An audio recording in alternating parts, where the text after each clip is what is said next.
नमस्कार, मेरा नाम पूजा पुनेठा है और इंडिया फॉर चिल्ड्रन के माध्यम से आज के इस कार्यक्रम समर्पण में मैं आप सभी का स्वागत करती हूँ। जैसा कि आप जानते हैं कि इस कार्यक्रम के माध्यम से हम मुलाकात एक खास व्यक्ति के साथ करते हैं जो एक समाज के लिए जुड़ा हुआ है, जो कि समाज के लिए, देश के लिए और खास तौर से बच्चों के लिए काम कर रहे हैं। आज एक ऐसे ही युवा समाज सेवी अश्विनी कुमार राजौरिया से मैं आपकी मुलाकात कराने जा रही हूँ। अश्विनी जी, आज के इस कार्यक्रम में आपका बहुत बहुत स्वागत है। धन्यवाद, धन्यवाद पूजा जी। अश्विनी जी कोमल फाउंडेशन चलाते हैं, वहाँ के प्रेसिडेंट हैं और इसके अलावा उत्तर प्रदेश सरकार द्वारा राज्य विवेकानंद युवा पुरस्कार से उन्हें इसी साल सम्मानित किया गया है। बहुत बहुत मुबारक हो अश्विनी जी आपको। बहुत बहुत धन्यवाद मैम, धन्यवाद। अश्विनी जी, आप बच्चों की शिक्षा के लिए काम कर रहे हैं, खास तौर से उन बच्चों की शिक्षा के लिए जो कि एक वंचित वर्ग या गरीब वर्ग से आते हैं।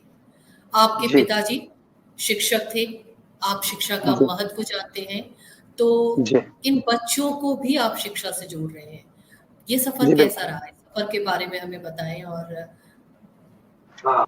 जी पहले तो मैं इंडिया फॉर चिल्ड्रन की टीम को बहुत बहुत धन्यवाद देता हूँ कि उन्होंने हमें इस समर्पण कार्यक्रम में जोड़ा और हमारी जो आवाज को अन्य लोगों तक पहुंचाने का काम किया। तो स्पेशल थैंक्स मैं अनिल पांडे जी को देना चाहूंगा और पूजा जी आपको भी।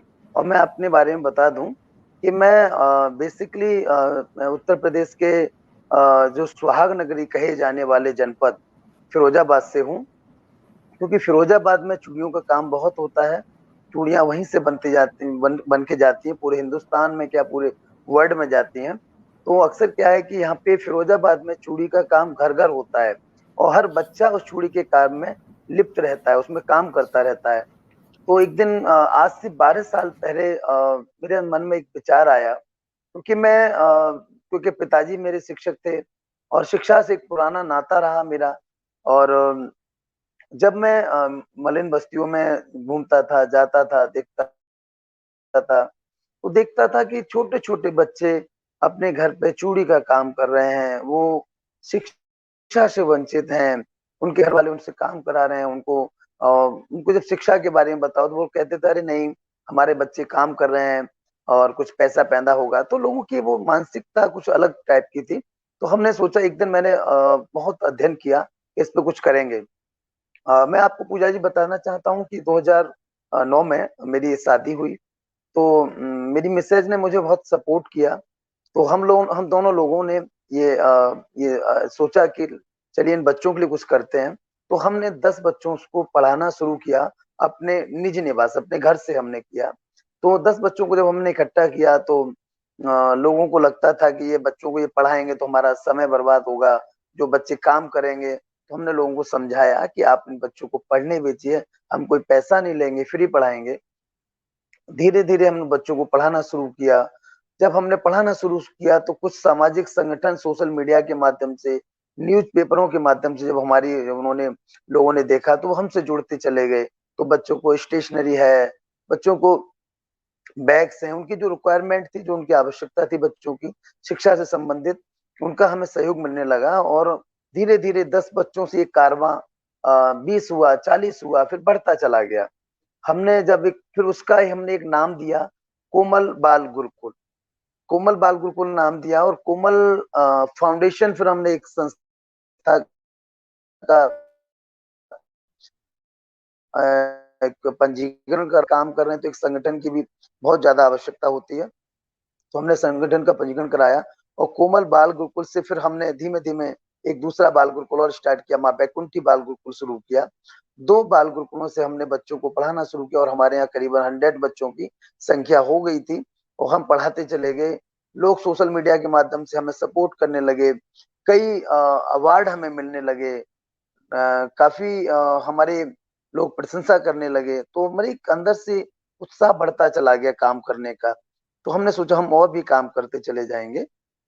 धीमे-धीमे मैम ये कारवां इतना आगे बढ़ा कि हम फिरोजाबाद में तो काम कर ही रहे थे, वो कारवां अन्य जनपदों की ओर भी बढ़ने लगा। हमने काम शुरू किया फिरोजाबाद के साथ साथ एटा, मथुरा, अलीगढ़, हाथरस, एटा, इन जनपदों में हम लोग काम करने लगे। आज हम लोग करीबन 500 से 600 बच्चों के बीच में काम कर रहे हैं। मुझे लगता है संख्या अधिक भी होगी। तो मतलब बच्चों में एक जो अलग शिक्षा के प्रति दिख रही है, बच्चे बड़े खुशी से आते हैं, पढ़ते हैं, और मुझे खुशी जब होती है जब वो बच्चे, आज काफी हमारे ऐसे बच्चे हैं जो हायर एजुकेशन में भी हैं, क्योंकि जब हमारे यहाँ वो बच्चे पढ़ने आए तो आज वो बच्चे कुछ अच्छी अच्छी जगह पर हैं। कोई बच्चा 10+2 कर रहा है, कोई ग्रेजुएशन में जा रहा है, कोई बच्चा आईटीआई में जा रहा है। तो इस तरीके से था, ये काम करना था। और इसी के साथ पूजा जी, मेरे मन में एक विचार और आया। मेरे मन में ये विचार आया क्योंकि खास करके जब हम बच्चों की शिक्षा के लिए काम कर रहे थे, तो हमारे मन में विचार आया कि जो ये बच्चियां हैं, लड़कियां हैं, गर्ल्स हैं, इनके लिए भी कुछ किया जाए। तो अक्सर क्या होता था कि फिरोजाबाद में चूड़ी का काम था, तो मेरे मन में एक विचार आया कि आज ये बच्चियां चूड़ी का काम यहाँ कर रही हैं, कल इनकी शादी हो जाएगी तो जरूरी नहीं कि फिरोजाबाद में होगी, वो किसी अन्य जनपद में भी हो सकती है, अन्य स्टेट में भी हो सकती है, तो वहां चूड़ी का काम नहीं होगा, किसी गांव में भी हो सकती है। तो हमने सोचा कि एक मन में विचार आया कि इनके लिए कुछ किया जाए। तो फिर हमने उन बच्चों के लिए, बच्चियों के लिए एक सिलाई और ब्यूटिशियन के प्रशिक्षण दिलाना शुरू कर दिए। तो उन बच्चियों को हमने सिलाई और ब्यूटिशियन के निःशुल्क प्रशिक्षण दिलाए, और आज वो हमें उनके परिणाम जो हमें पॉजिटिव परिणाम दिख रहे हैं। काफी बच्चियों की शादी भी हुई है, तो वो अपने घरों पे रह करके अपना एक सिलाई का काम कर रहे हैं, कोई ब्यूटिशियन का कर रही जी हैं। तो ये बड़ा प्रसन्नता होती है अपने अंदर, एक हमारे लिए बहुत बड़ी अपॉर्चुनिटी है ये हमारे लिए। जी अश्विनी जी। जी अश्विनी जी, आपको बच्चों के लिए और महिलाओं और किशोरियों के लिए काम करते करते लगभग 14 साल हो गए हैं। आपकी शुरुआत जी जी सुहासनगर यानी कि फिरोजाबाद से हुई, लेकिन अभी धीरे धीरे आप अभी अन्य जनपदों के साथ भी जुड़ रहे हैं। तो जी ये बिल्कुल। विस्तार अपने आप में बहुत बड़ी जिम्मेदारी लेकर आता है। तो जी अभी कैसे सब चल रहा है? अभी बहुत अच्छा चल रहा है, क्योंकि जब हमारा काम एकदम मतलब बहुत अच्छी स्थिति पे पहुंचने वाला था, उसी टाइम कोविड आ गया। तो कोविड की वजह से कुछ चीजें, सारी चीजें प्रभावित हुई। फिर उसके बाद धीमे धीमे धीमे धीमे कार्य को सारे बालगोकुल बन के थे।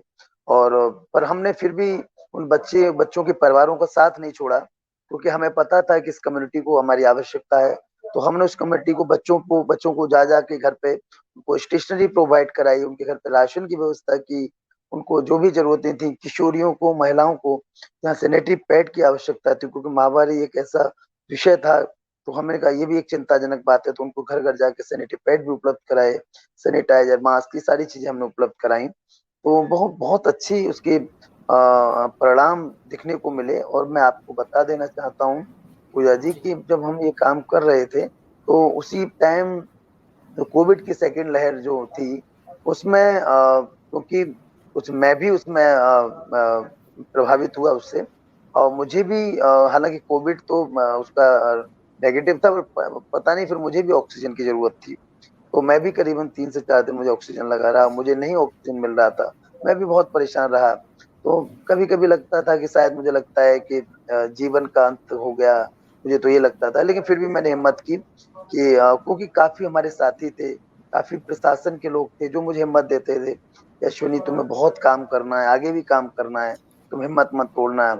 और मतलब इस तरीके से हिम्मत दी लोगों ने, तो फिर मैं, ईश्वर ने मुझे एक नया जीवन दिया, और फिर मैंने काम करना फिर शुरू कर दिया। तो आज हमारे फिरोजाबाद में और भी हमने बाल ग्रुप स्टार्ट कर दिए हैं, तो वो भी चल रहे हैं। और अन्य जनपदों में भी हमने शुरू कर दिए हैं।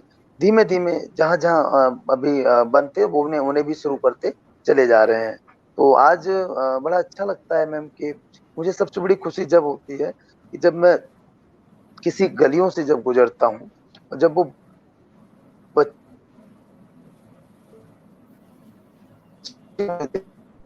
और इतना सम्मान देते हैं, तो बड़ा खुशी होती है अपने अंदर। मतलब ये लगता है कि हाँ, ये बच्चे, मतलब ऐसा लगता है कि हम तो ये खुशी कभी नहीं पा सकते थे।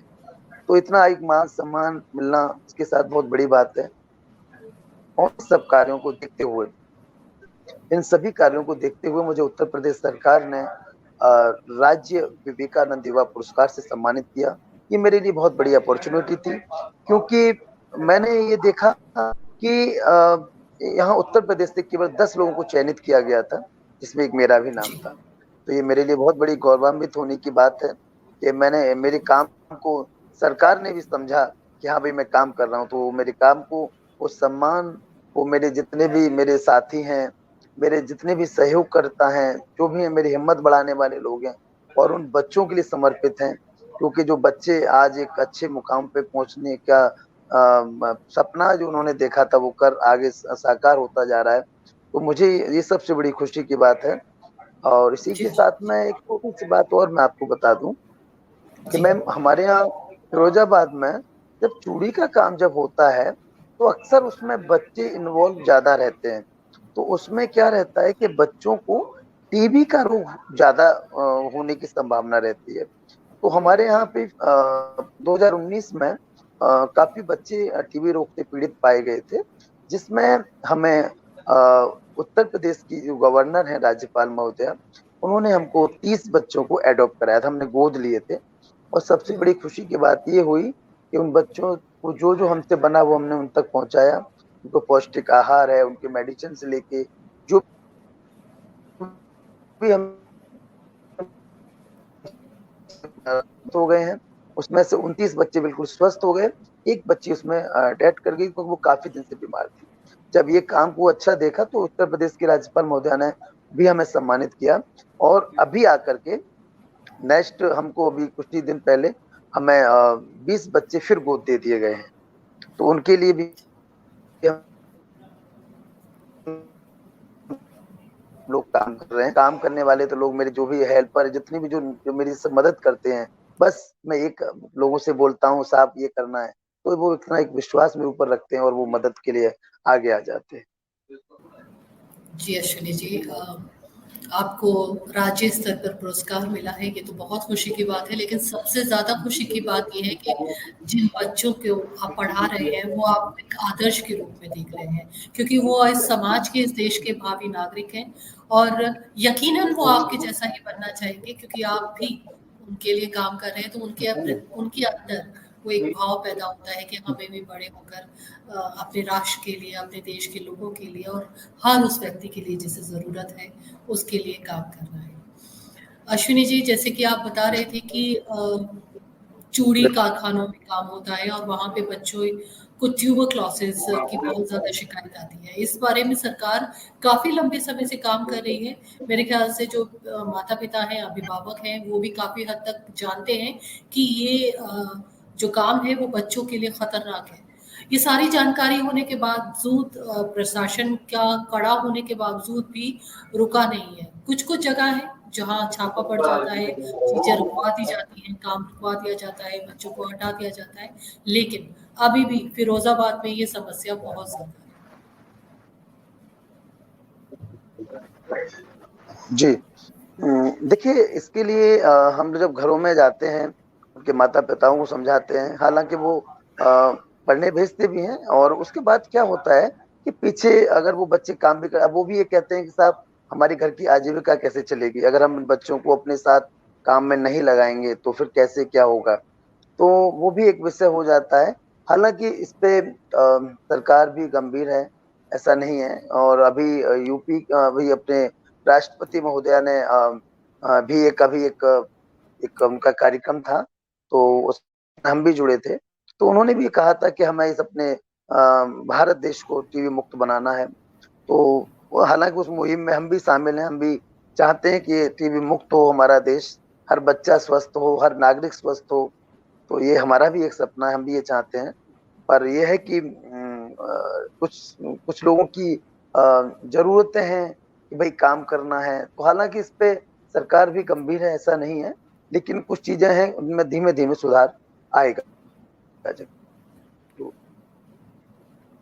जी अश्विनी जी, हम जी। आश्वस्त हैं कि आप के प्रयास और प्रशासन के प्रयास एक दिन ज़रूर रंग लाएँगे कि और ये चूड़ी में काम करने वाले बच्चे को बिल्कुल पूरी तरीके से मुक्त कर दिया जाएगा। जी अश्विनी जी, आपने कार्यक्रम की शुरुआत में बताया था कि आपकी धर्मपत्नी भी इस काम में आपका सहयोग करती हैं। जब 2 लोग मिल बिल्कुल। जाते हैं और एक ही स्वभाव के मिल जी जाते हैं और एक ही दिशा में चलने वाले मिल जाते हैं, तो काम आसान हो जाता बिल्कुल। है और सफ़र खूबसूरत हो जाता है।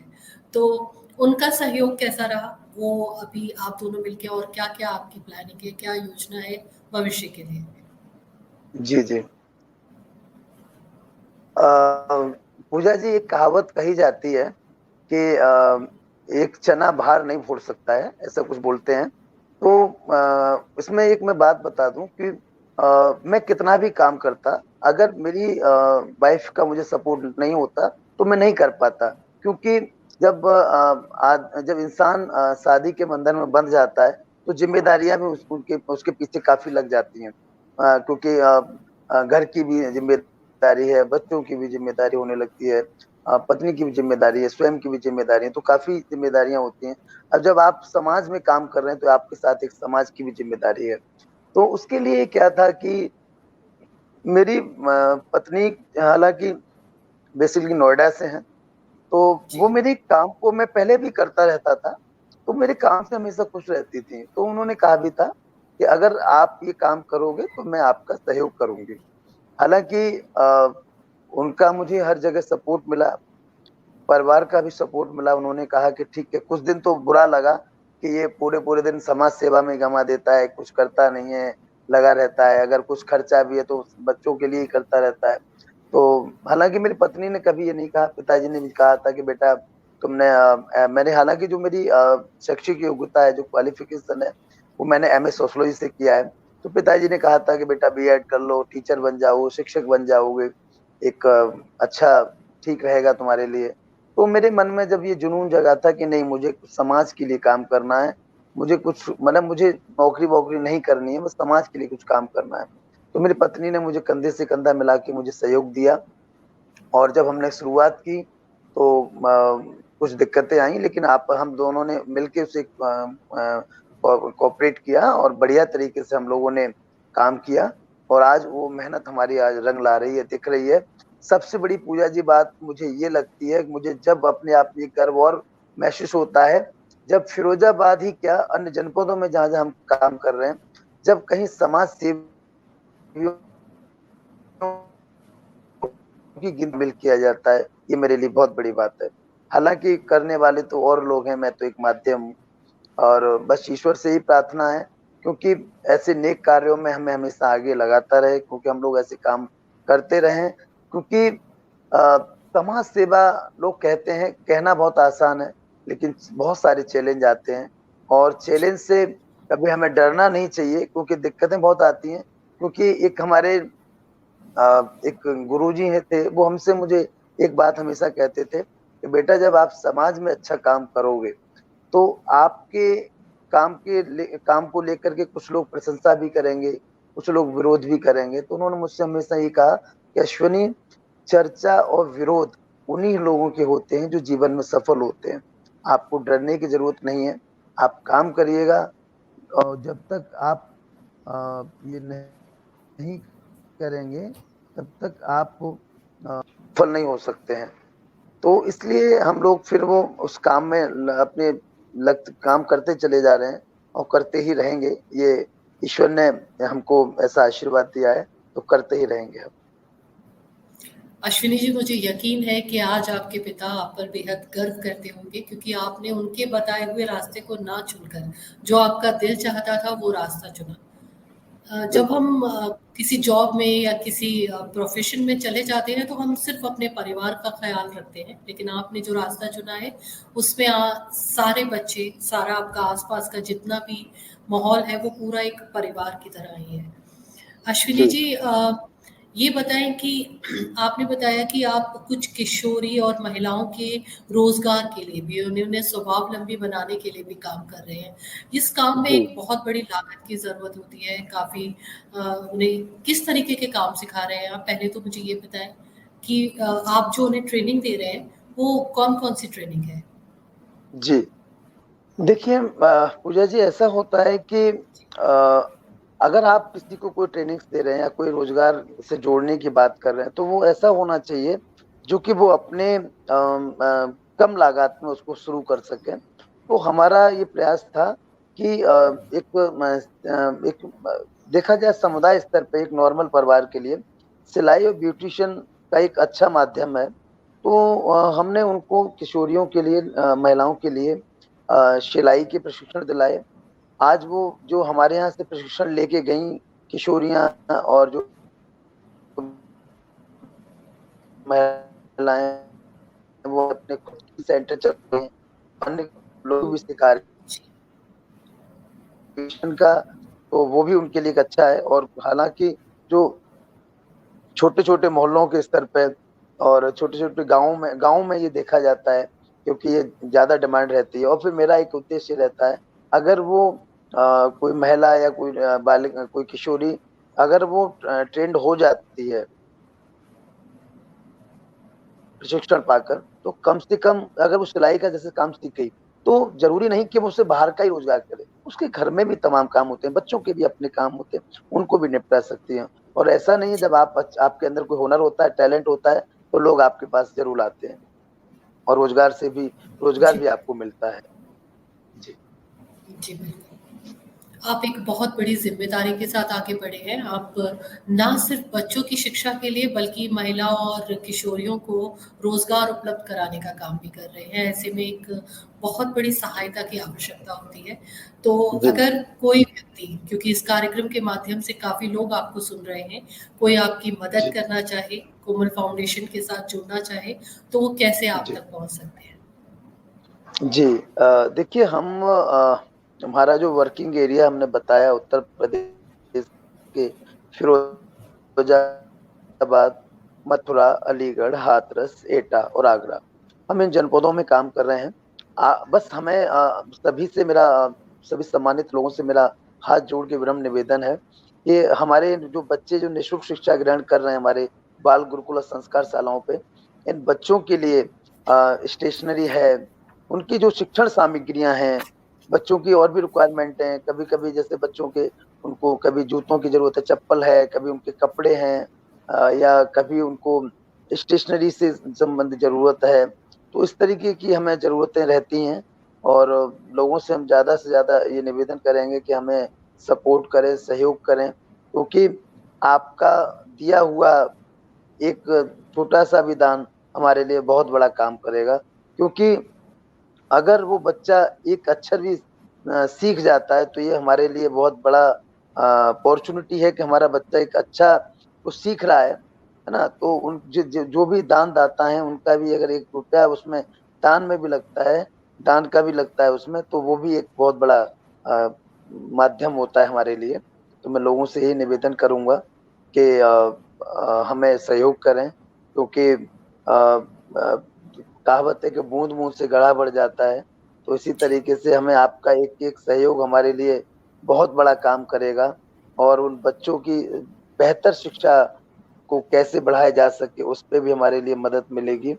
और दूसरा ये है जी, कि कुछ अश्विनी, चीज़ें ऐसी इसके लिए होती हैं। आप अपनी अपनी कोई वेबसाइट, अपना कोई फ़ोन नंबर बताना चाहेंगे जहाँ लोग जी, मतलब आपसे संपर्क कर जी, जी। सकें? अपनी वेबसाइट का जी, एड्रेस जी। बताइए, कोई फ़ोन नंबर है तो जी, बताइए? एक्चुअली क्या है, अभी हमारी वेबसाइट कंप्लीट नहीं है, तो मैं अभी आपको अपना फ़ोन नंबर और ईमेल आईडी मैं शेयर कर देता हूँ। जी, बिल्कुल। मेरा नाम अश्विनी कुमार राजौरिया है और मैं कोमल फाउंडेशन हमारी ऑर्गेनाइज़ेशन है और हमारा फ़ोन नंबर है 9411 411 600।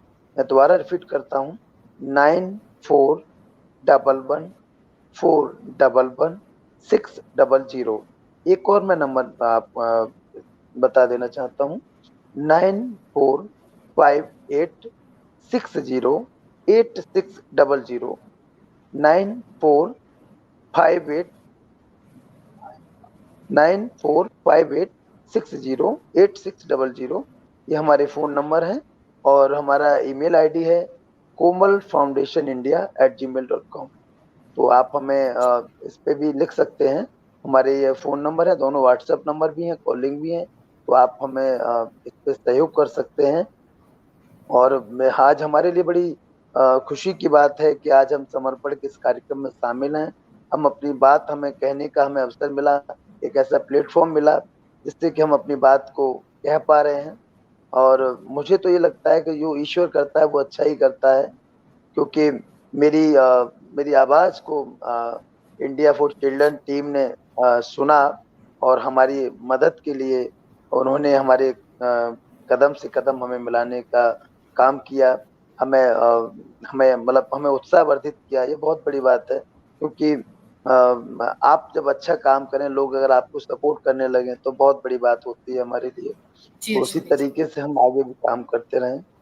जी, हम भी आशा करते हैं कि हमारे माध्यम से कुछ लोग आपसे जुड़े और जिस मुहिम के लिए आप जी जान लगाकर काम कर रहे हैं, उसके लिए आपको पूरा सहयोग मिल सके।